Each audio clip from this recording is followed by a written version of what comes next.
Tonight's stories are The Palace Where Love Remained, The Man Who Loved Dragons, The Snake in the Wine Cup. Tonight, we begin in a palace of quiet gardens, a place of lantern light, still ponds, and long summer evenings. Many years ago, during the Tang Dynasty, there lived a Tang emperor. His palace stood at the heart of a great capital. Beyond one gate, there was another. Beyond one courtyard, there was another. The palace seemed to continue without end. Each morning, officials arrived. Each evening, musicians filled the halls with song. The empire was vast. The palace was busy. Yet, from a distance, everything appeared calm, especially at dusk, when sunlight faded from the rooftops and the sounds of the city grew faint. On evenings like these, the emperor walked through the gardens, not quickly, not with any destination in mind, simply walking. The ponds reflected the sky. Willow branches drifted above the water. Servants passed quietly along stone paths, then disappeared from sight. The emperor often found comfort there, far from meetings, far from decisions, far from the endless voices that followed him each day. Around this time, a young woman named Yang entered the palace. Before long, the emperor met her. At first, she was simply one among many living within the palace walls. The days continued. The palace remained busy. Officials arrived. Musicians arrived. Servants crossed the courtyards. Life continued. Yet something had changed. The emperor noticed it before he could explain it. When Yang was absent, the gathering felt different. When Yang appeared, his attention turned toward her, almost without thinking. Days passed, then more days, yet the feeling remained. Quietly, certainly, like a distant bell that had already been struck. Before long, the emperor began visiting Yang's house.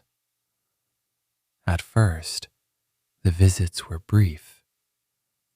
A conversation, a cup of tea, an evening of music, then another visit, and another. The seasons continued. Spring slowly gave way to summer.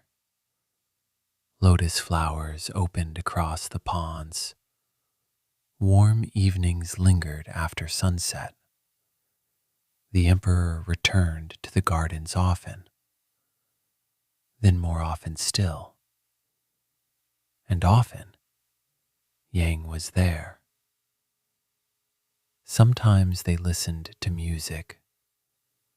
Sometimes they watched the water. Sometimes they simply sat together without speaking much. The palace remained busy. around them, life continued. Yet the gardens felt different, slower, quieter, almost separate from the rest of the world. More and more often, the emperor's steps carried him toward Yang's house. Evening after evening, lanterns glowed along the palace paths, and once again, he would find himself there. The conversations became easier, the silences became comfortable, and the evenings became harder to end. One evening, rain had fallen earlier in the day. The stone paths still held traces of water. The air felt cool. The scent of flowers drifted through the garden. The emperor and Yang sat beside a pond. Neither seemed in a hurry to leave.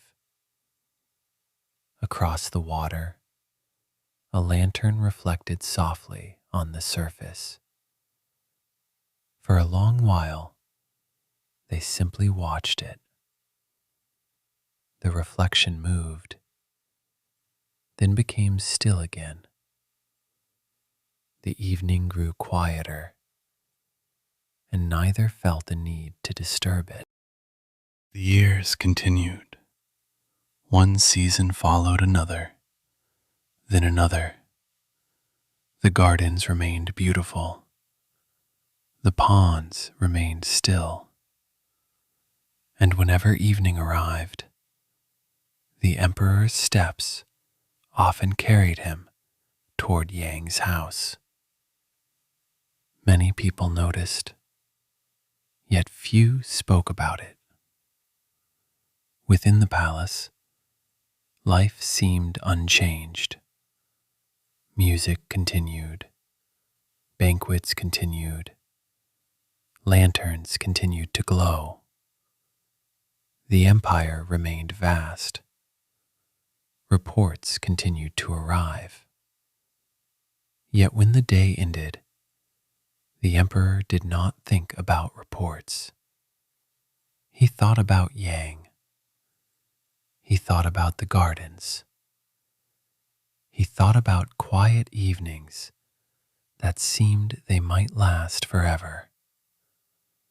And little by little, the world beyond the palace walls felt farther away. Yet beyond the palace walls, the world was changing. Reports arrived, then more reports. Messengers came and went. Some officials spoke quietly among themselves. Others looked worried. Yet when the day ended, his thoughts returned to Yang, returned to the gardens, returned to evenings that seemed they might last forever. But they did not.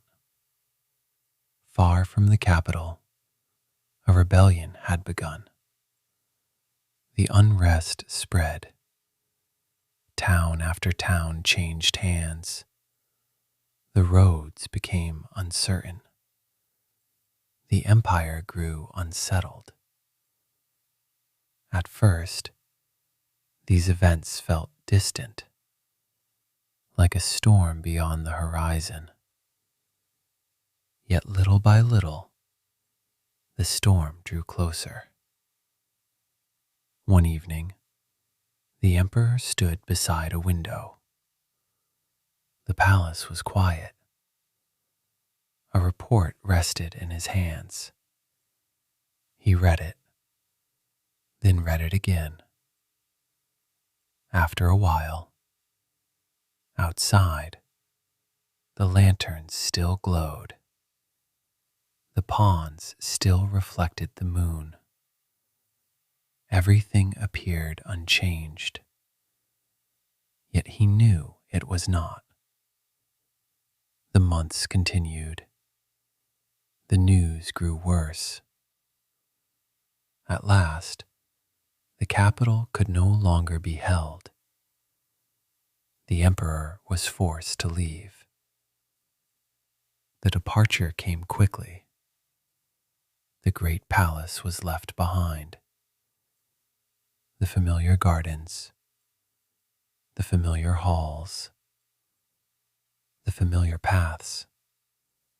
One by one, they disappeared behind him. Yang traveled beside him. The road stretched westward. Days passed, then more days. The journey was long. An evening beside a campfire, a quiet conversation, the sound of her voice, moments that seemed ordinary then, yet precious later. The farther they traveled, the more uncertain everything became. At last, the army came to a halt. The atmosphere felt different. No one spoke very much. Faces remained tense. The emperor noticed. Yang noticed too. Neither said much. There seemed little left to say. The evening arrived. The light slowly faded. Trees stood quietly against the darkening sky. For a long while, they remained together. The evening grew quieter. Neither seemed eager to leave. At last, they understood. The road ahead would not be the same. The emperor looked at Yang. For a moment, he said nothing.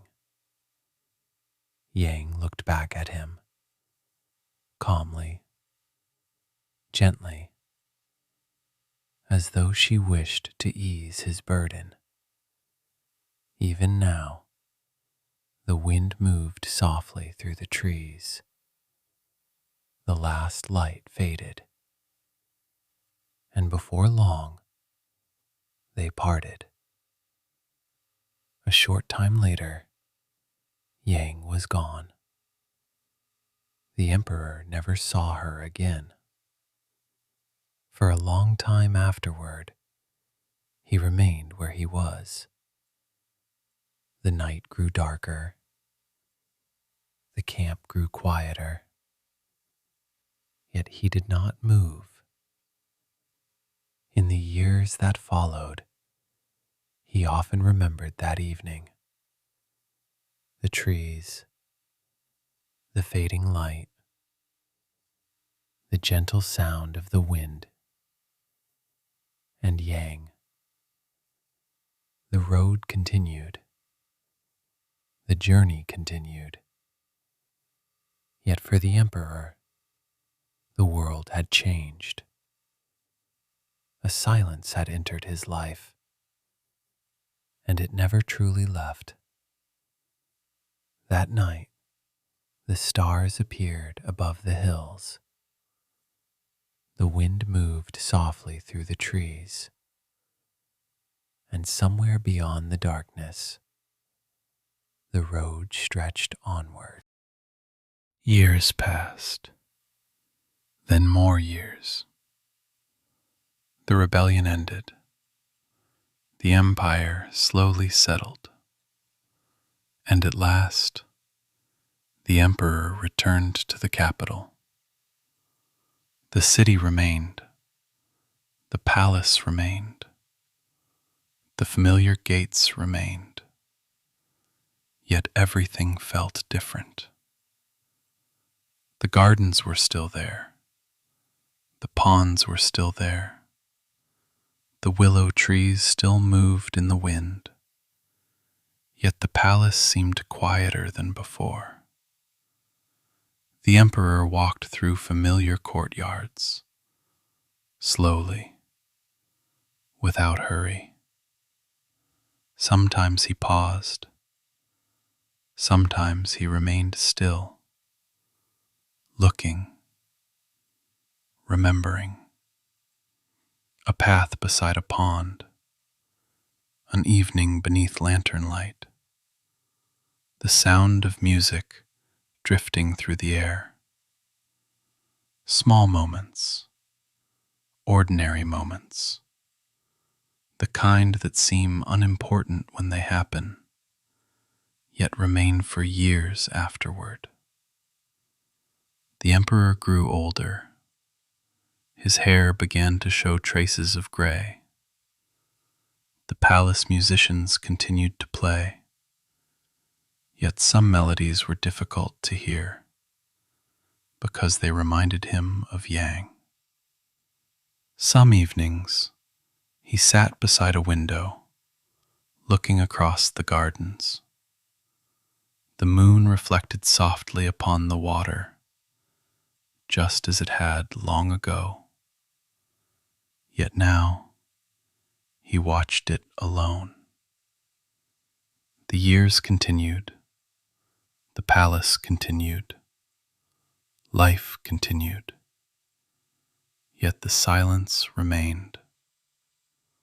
One evening, a Taoist priest arrived at the palace. The emperor welcomed him. The two spent time together, walking through quiet gardens, speaking softly. Neither seemed in a hurry. At last, the emperor spoke of Yang. The priest listened. For a while, neither spoke. The evening grew quiet. The lanterns glowed softly along the paths. Then, the priest said he would try to find her. Not in the capital, not anywhere upon the earth, but beyond, far beyond. The emperor listened, yet he said little. Perhaps he hoped. Perhaps he did not dare to hope. The priest departed. Days passed, then weeks. The emperor waited. The palace remained quiet. The gardens remained still. The moon continued to cross the night sky. Then one evening, the priest returned.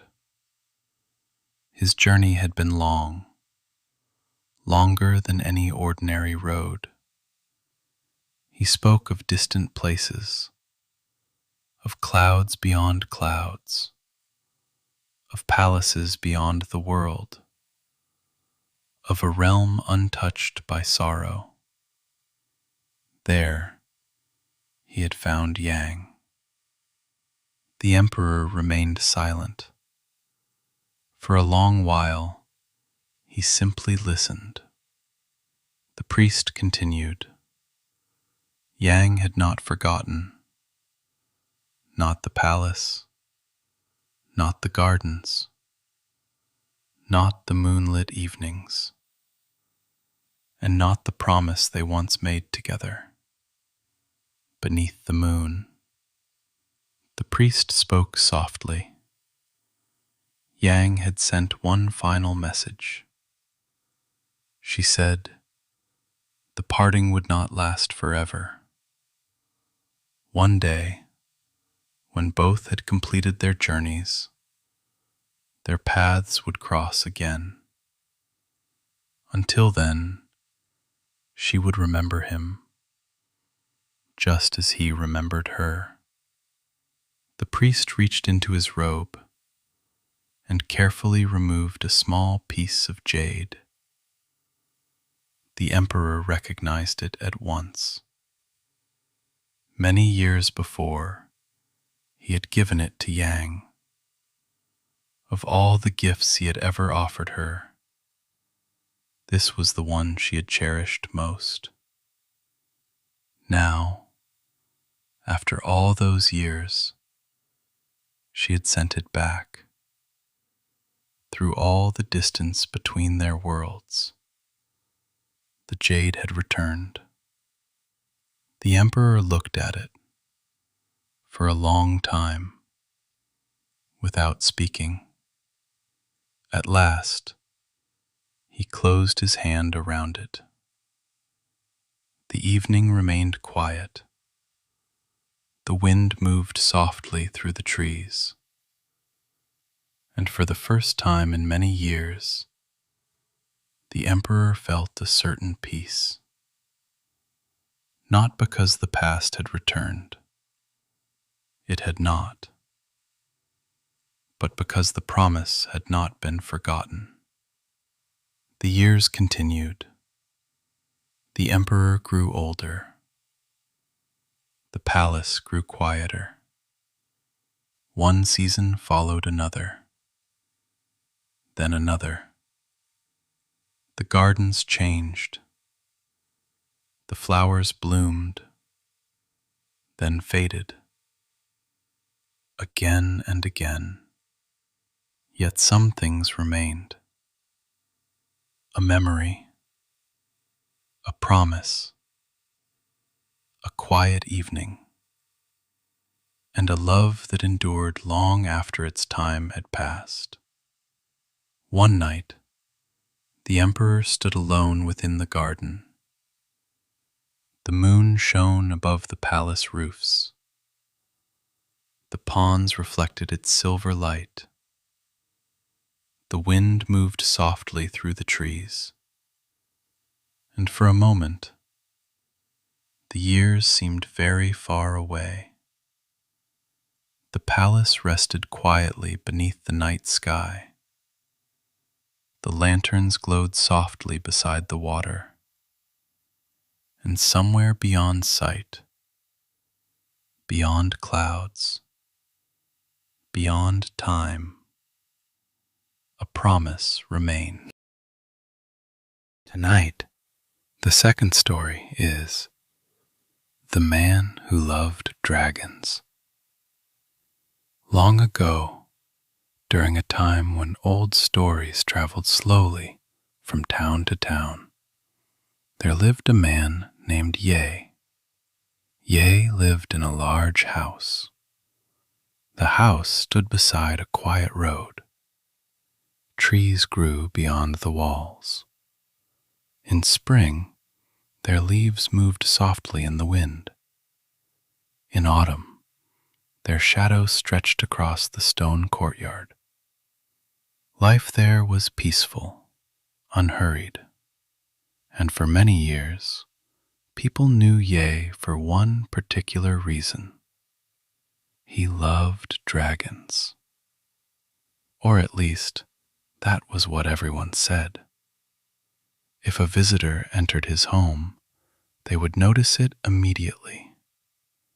A dragon carved into a wooden screen. A dragon painted upon a wall. A dragon winding across a silk scroll. Wherever the eye wandered, another dragon appeared. Some were large, some were small. Some seemed to disappear among clouds. Others seemed ready to rise into the sky. Ye spent many years collecting them, slowly, patiently, one piece at a time. When he found a painting he admired, he brought it home. When he heard of a craftsman known for carving dragons, he sometimes traveled to meet him. Not often, only now and then. There was no hurry. The collection grew little by little, year after year. Visitors occasionally asked him why he loved dragons. Ye would remain quiet for a moment, thinking. Then he would smile and speak only a few words. He admired their strength, their grandeur, their freedom. Sometimes that was all he said. The conversation would drift elsewhere, and the day would continue. Yet after the visitors left, Ye often remained thoughtful. He would walk slowly through the halls, passing the paintings, passing the carvings, looking, not searching for anything, simply looking. Some evenings, he sat beside a lantern. The room would grow quiet. Outside, the wind moved gently through the trees. The flame flickered. Shadows shifted across the walls, and dragons appeared to move within the darkness. Their painted scales seemed alive. Their carved eyes seemed watchful. Ye would sit there for a long while, saying nothing. The hours passed peacefully, like water moving through a calm river. As the years continued, his collection became known throughout the region. Travelers spoke of it. Merchants spoke of it. Guests carried the story to distant towns. People began saying that no one loved dragons more than Ye. The story traveled farther than Ye himself ever did. Across roads, across rivers, across mountains. Until one day, the story reached places far beyond the world of men. But Ye knew nothing of this. He continued living as he always had. One quiet evening, he stood alone in the courtyard. The sky above him was slowly darkening. A few birds crossed the fading light. The first stars appeared. Ye looked upward, then toward the windows of his home. The dragons remained there, waiting silently upon walls and screens, as they always had. The evening air felt cool. The courtyard grew still, and before long, Ye returned inside. The lantern light glowed softly. The painted dragons watched from every corner, and the night settled gently around him. Far away, beyond the towns, beyond the rivers that crossed the valleys, there were places few people ever visited. High mountains, deep forests, quiet cliffs above the clouds, and among those distant peaks, there lived a dragon. The dragon rarely concerned itself with the affairs of people. Seasons came, seasons went. Clouds gathered, clouds drifted away. The dragon remained, watching the mountains, watching the valleys below.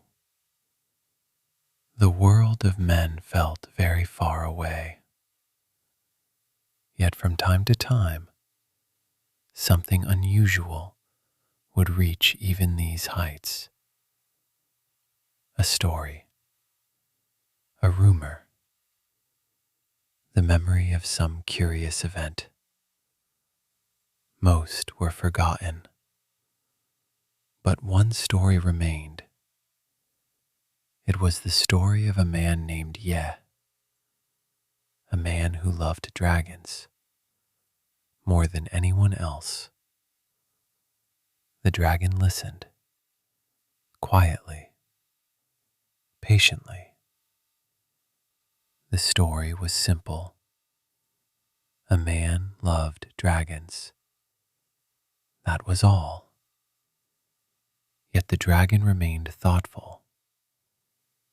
For a long while, it said nothing. The mountains remained still. Clouds drifted slowly across the sky. At last, the dragon became curious. What kind of man loved dragons so much?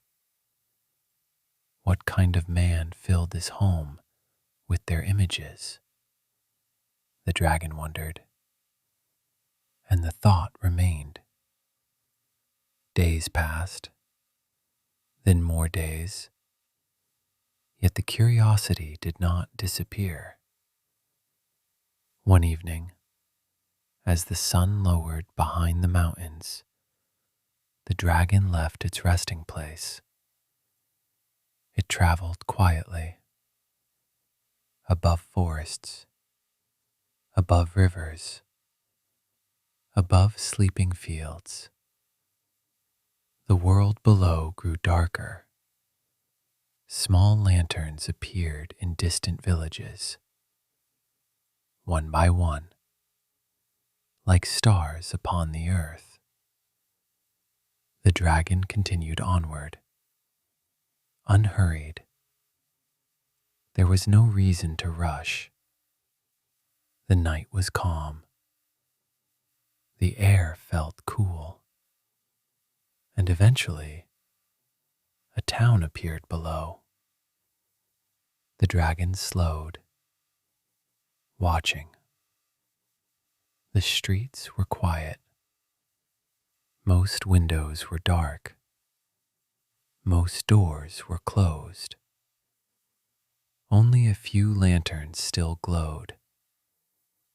The dragon looked carefully, then noticed one house, a larger house. A lantern shone softly through a window.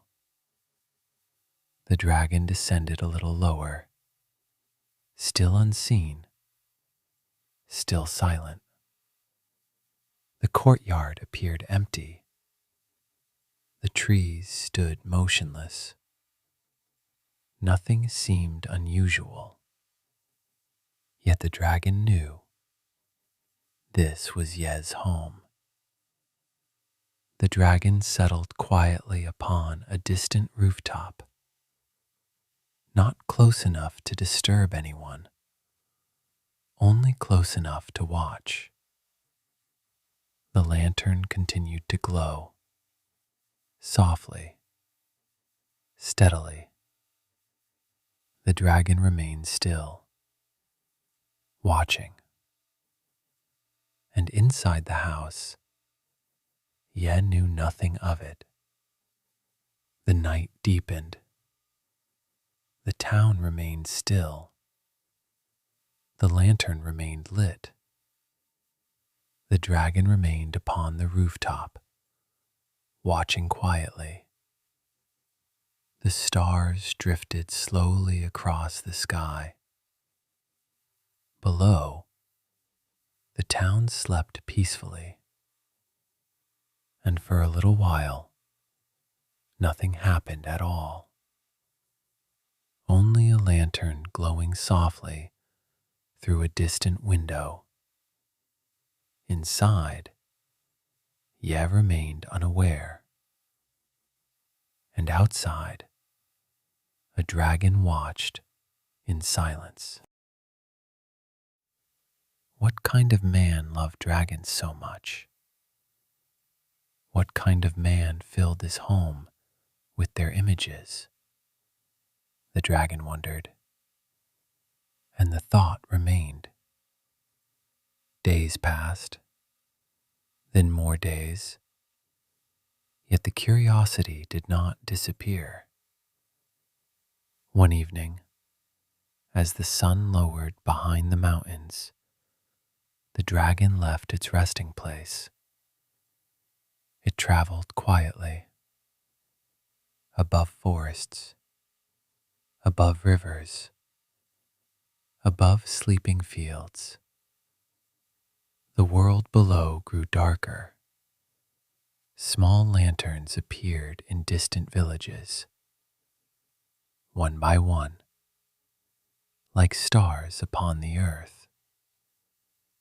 The dragon continued onward, unhurried. There was no reason to rush. The night was calm.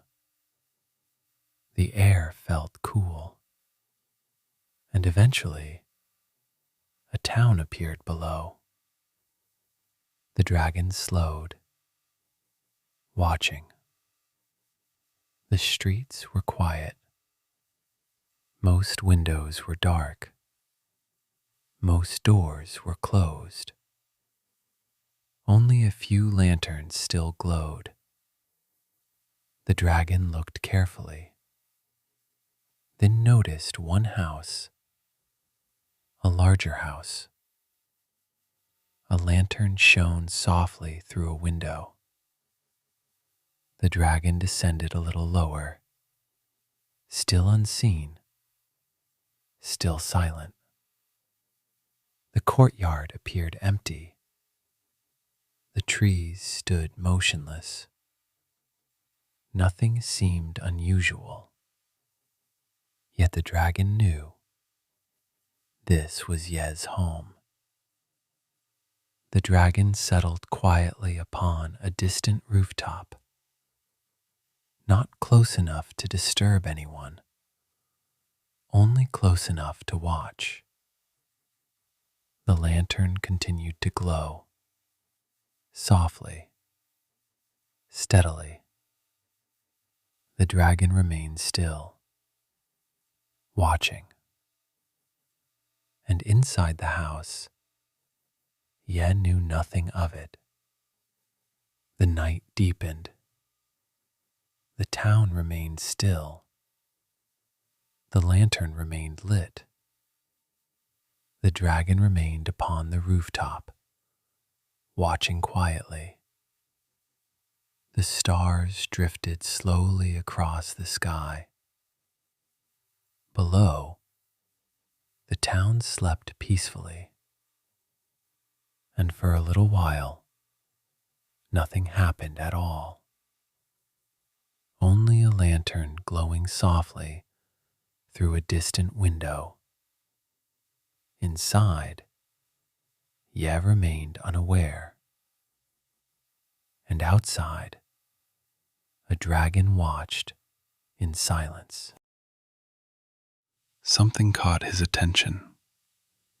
A shadow, large, silent, beyond the window. Ye looked again. Very slowly, under the pale light of the moon, the shape became clear. A long body, silver scales, curving horns, ancient eyes. For years, Ye had admired dragons. He had filled his home with their images. Yet the dragon before him was real. It was larger than any painting, more beautiful than any carving, more alive than any story. The dragon did not roar. It did not threaten.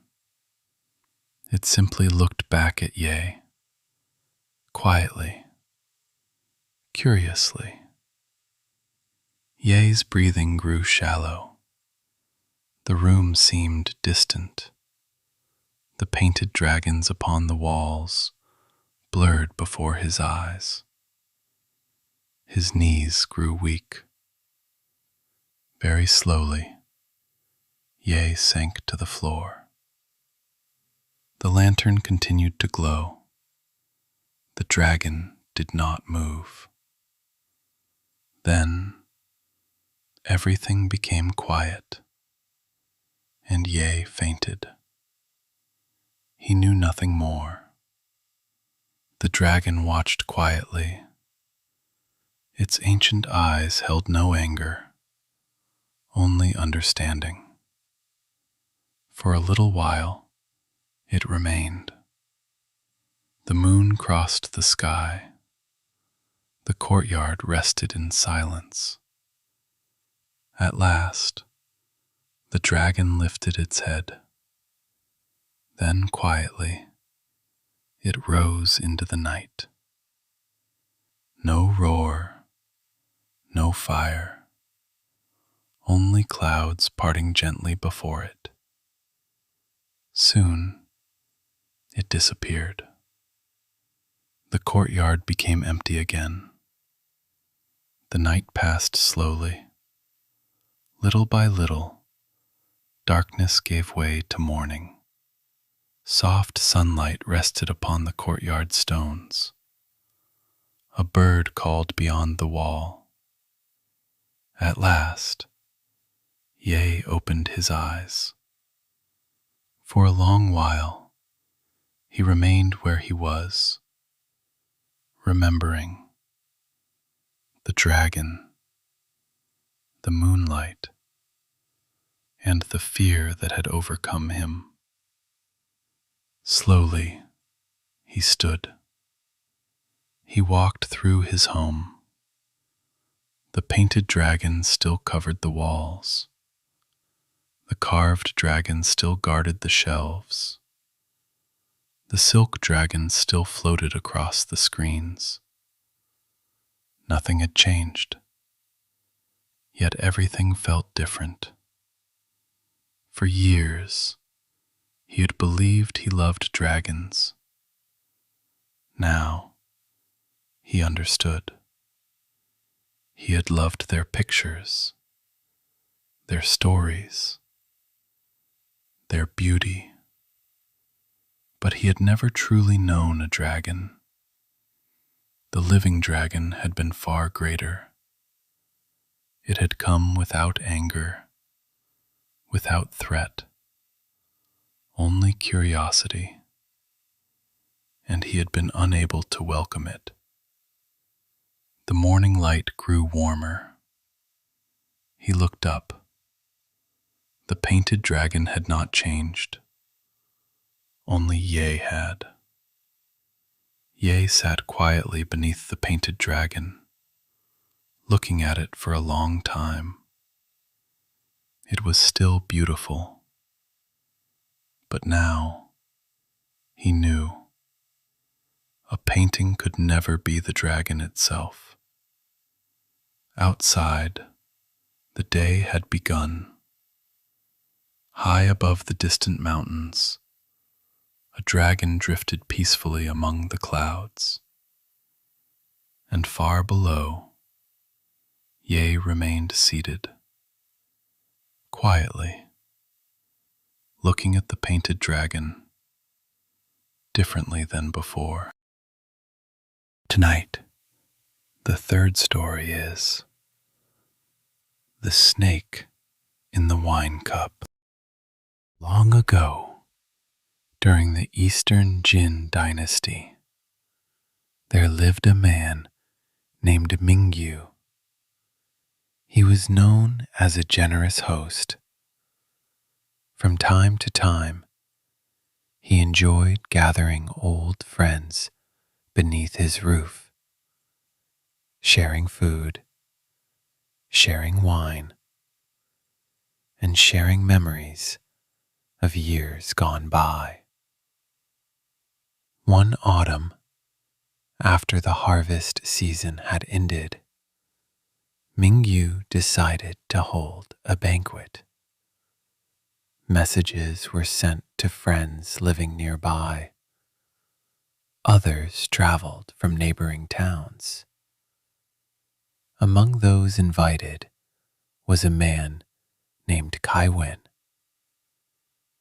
Kaiwen and Mingyu had known one another for many years. Yet life often carried people in different directions, and so they had not met for quite some time. When the invitation arrived, Kaiwen was pleased. The following morning, he set out. The road was calm. A gentle breeze moved through the trees. Leaves drifted slowly across the path. By afternoon, he arrived at Mingyu's home. Already, several guests had gathered. Some stood in the courtyard. Some sat beneath the shade of old trees. Others greeted friends they had not seen for many years. Warm smiles appeared. Hands were clasped. Names were called.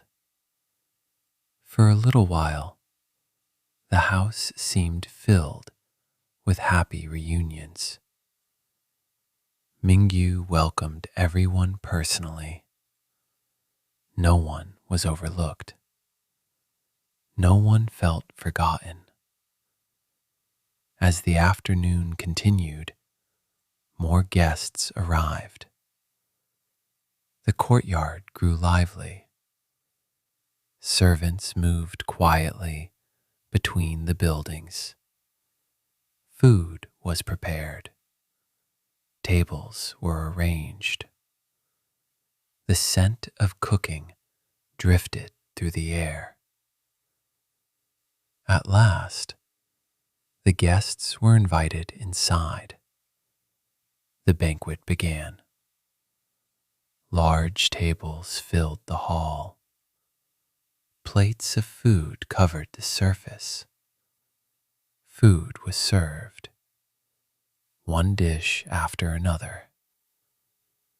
Wine was poured.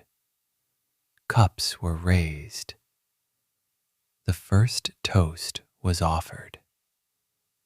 Then another, and another.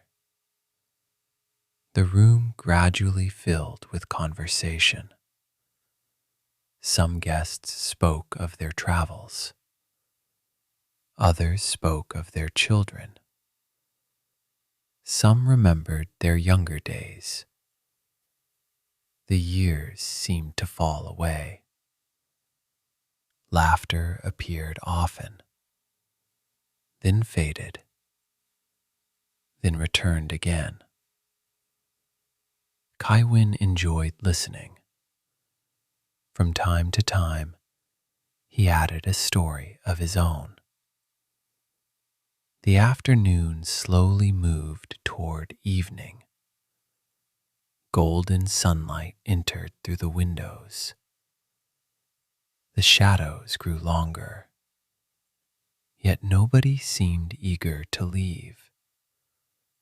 For a little while, it felt as though time itself had slowed.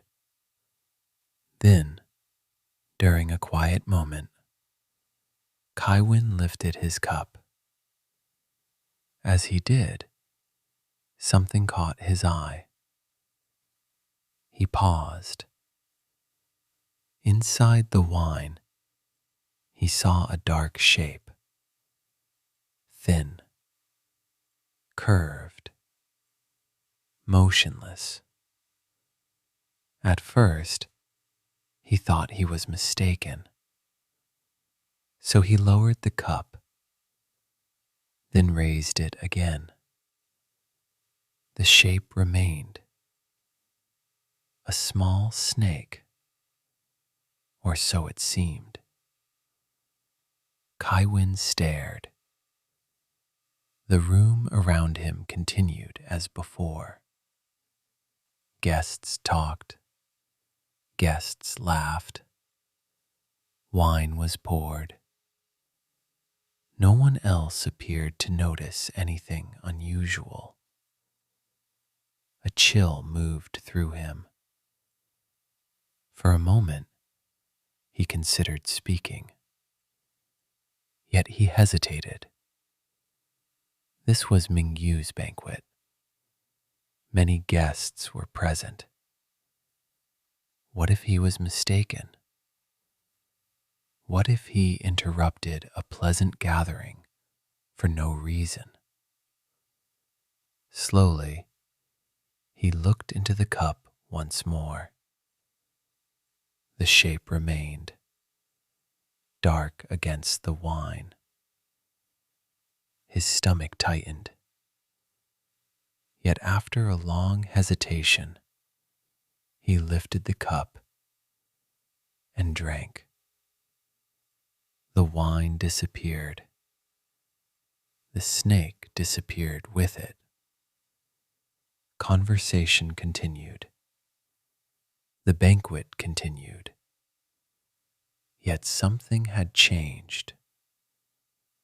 Though Kaiwin remained among the guests, part of his mind never left that cup. As evening arrived, lanterns were lit. Before long, the gathering came to an end. Guests thanked Mingyu for his hospitality. Then one by one, they departed. Kaiwin began the journey home. The road was quiet. The night air felt cool. Yet throughout the journey, one thought remained: the shape in the wine, the small snake he believed he had swallowed. And no matter how hard he tried to dismiss it, the image returned, again and again. Kaiwen awoke early. A meal was prepared. He sat before it. For a long moment, he simply looked at the food. He was not hungry. The day passed, then another. His appetite did not return. He ate very little and slept poorly. Sometimes he would awaken in the middle of the night. The house would be silent, everyone else asleep. Yet Kaiwen remained awake, thinking, remembering, seeing again the snake in the wine cup. A few days later, he began to feel unwell. His stomach felt heavy. His chest felt tight. He could not relax. Even while sitting quietly, his thoughts remained restless. His family grew concerned. A doctor was invited. The doctor examined him carefully. Questions were asked. Medicine was prepared. Kaiwen followed the instructions. Day after day, yet nothing seemed to change. The illness remained. Another doctor arrived, then another. Different medicines were prepared. Different remedies were suggested. Herbs were boiled, soups were prepared, powders were mixed. Yet the weakness continued. The weeks became months. Kaiwen grew thinner. The color slowly faded from his face. Visitors who knew him were surprised. Only a short time earlier, he had attended Mingyu's banquet, laughing, talking, sharing stories. Now, he spent much of the day resting in bed. Some afternoons, he stared quietly through the window, watching the trees move in the wind. The snake remained in his mind, and with each passing day, Kaiwen became more certain that it remained inside him as well. Perhaps it had been poisonous. Perhaps it was still inside him. Perhaps the illness would never leave. The fear grew stronger, and as the fear grew stronger, the illness seemed to grow stronger too. His family became worried, then frightened. They spoke quietly among themselves, wondering what else could be done. More medicine was purchased. More doctors were consulted. Yet the results were always the same. Nothing changed. By then, Kai Wen had become a shadow of himself. Even simple walks left him exhausted. Friends who visited found little to say. The sight of him troubled them. Many left with heavy hearts. News of Kai Wen's condition gradually spread. Eventually, it reached Mingyu. At first, he could hardly believe it. Only months earlier, Kai Wen had seemed healthy, strong, full of life. Without delay, Mingyu decided to visit. The following day, he arrived at Kai Wen's home. The two friends sat together. For a while, they spoke of ordinary things. Then Mingyu looked carefully at his old friend. The change was impossible to miss. At last, he asked a simple question. What happened? Kai Wen remained silent. For a long moment, he looked toward the window. Then, slowly, he told the story. The banquet, the wine, and the snake he believed he had swallowed. Mingyu continued thinking about what he had heard. The snake, the wine cup, the illness. Something about the story did not feel complete. At last, he returned home. The following morning, he entered the room where the banquet had been held. The room was quiet now. The guests were gone. The laughter was gone. Only silence remained. Mingyu stood for a while, remembering. He recalled where each guest had been seated. He recalled where Kai Wen had sat. Slowly, he walked to that place. Then he sat down, just as Kai Wen had done months earlier. For a long moment, he simply looked around. Nothing seemed unusual. Then, something caught his eye. On the wall nearby hung a bow. It had been there for many years. So many years that he rarely noticed it. Mingyu looked at the bow, then at the place where Kai Wen had sat. A thought appeared. He called for a cup of wine. A servant brought one. Mingyu placed it upon the table. Then he sat quietly, watching. He saw it. The curved shadow of the bow reflected in the wine. For a moment, it seemed to move. Dark, thin, curved, like a small snake. Mingyu looked again. The reflection remained. At last, he understood. There had never been a snake, only the reflection of the bow. The mystery that had troubled his friend for months had been nothing more than a shadow. Without delay, Mingyu sent a message to Kai Wen. A few days later, Kai Wen arrived. He looked weaker than before, yet he had come. Mingyu welcomed him inside, then guided him to the same room, the same table, the same seat. Kai Wen seemed puzzled. A cup of wine was placed before him. Slowly, Kai Wen looked down. At once, his face changed. There it was, the snake. The same snake he remembered. The same snake he believed had ruined his health. For a moment, his hands trembled.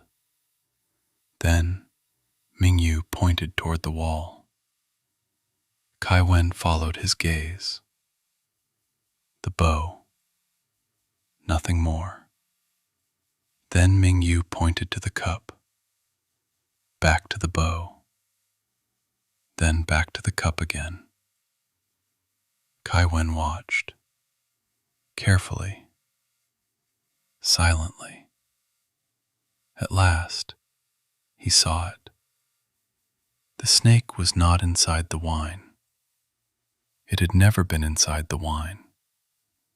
It was only a reflection, a shadow, the curved image of the bow. For a long moment, Kai Wen remained still. Then, slowly, the truth settled in his mind. Months of fear, months of worry, months of illness, all because of something that had never existed. The room grew quiet. Then, for the first time in many months, Kai Wen smiled. A small smile, but a real one. The burden he had carried for so long began to lift. The days that followed were different. His appetite slowly returned. Food no longer felt difficult to eat. His sleep improved. The long nights became shorter. His strength returned little by little. Each week, he felt better. Each month, he felt stronger. Before long, the illness had disappeared. Friends who visited were amazed. The man who had once seemed so weak had become himself again. And whenever Kai Wen remembered the strange illness, he could not help but shake his head. A shadow had become a snake. A thought had become a sickness. And a simple truth had brought him back to health. Sometimes, the things we fear most exist only in the shadows of our own thoughts. And sometimes, peace returns, the moment we finally see clearly. The years continued. The seasons changed. And before long, the strange illness became only a memory. Kai Wen and Mingyu remained friends. From time to time, they still shared a cup of wine together, though neither man ever forgot the lesson of the shadow, a lesson that remained long after the fear had disappeared. And now, the banquet hall is quiet. The wine cups are empty. The lanterns have grown dim. The guests have all returned home. Only the night remains. Quiet, still, untroubled. So let the worries of the day grow distant. Let passing thoughts drift away like shadows, and allow the night to become peaceful once more. Rest now, and let the world grow quiet around you. Good night.